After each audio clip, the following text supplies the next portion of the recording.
में ही आज इनकाउंटर हुआ। क्या ये महज इत्तेफाक है?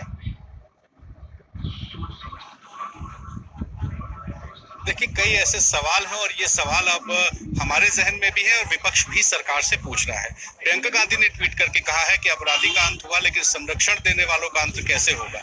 अखिलेश यादव बोलते हैं कि ये कार नहीं पलटी है, बल्कि सरकार को पलटने से बचाया गया है। समाजवादी पार्टी सवाल उठा रही है सरकार पर कि आखिर क्यों जो है, जो सबूत उसके पास थे, जो राज थे, उनको रोका गया। यानी कि सीधा निशाना सरकार पर है और अब सरकार अपनी लाइन तय कर रही है। मुख्यमंत्री बैठकें कर रहे हैं, वरिष्ठ अधिकारी उनको सब कुछ बता रहे हैं और लखनऊ में अब आगे की रणनीति तय होगी।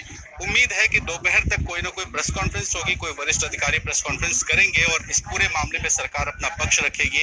लेकिन एक चीज तय है कि उत्तर प्रदेश की राजनीति में अब पक्ष और विपक्ष के बीच में सबसे बड़ा मुद्दा होगा, जहां पे सीधे सरकार से विपक्ष सवाल पूछेगा और सरकार अब इस मामले को पब्लिक के बीच में ले जाएगी और देखना होगा कि क्या लाइन सरकार लेती है। जी, उसी की तैयारी चल रही है रणवीर। इसीलिए देखिए, आप ग्राउंड जीरो पर ज्ञानेंद्र मौजूद है ना, पुलिस उनसे ठीक से कोई डिटेल्स शेयर कर रही है ना, अस्पताल में पुलिस जो आला अधिकारी मौजूद है वहां कुछ डिटेल्स बता रही है। कहा जा रहा है कि हम प्रेस कॉन्फ्रेंस करेंगे तब बताएंगे। लेकिन ज्ञानेंद्र, क्या कोई बात अब तक ऐसी निकल कर आई है और मौका वारदात को देखकर आप कुछ समझ पाए हैं कि हथकड़ी पहनी थी कि नहीं पहनी थी?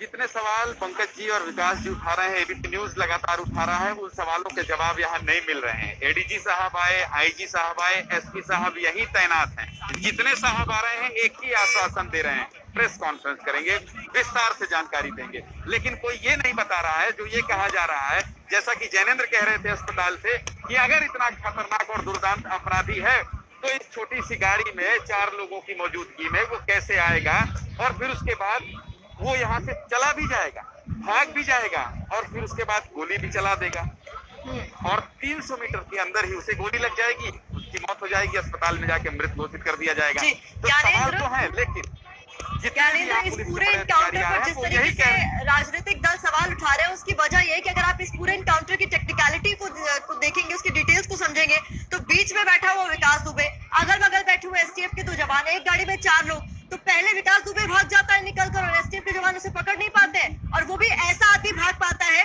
जिसके रोड एक्सीडेंट की वजह से पैर में रॉड डला हुआ था, जो ठीक से चल भी नहीं पाता था, भागना तो दूर की बात है।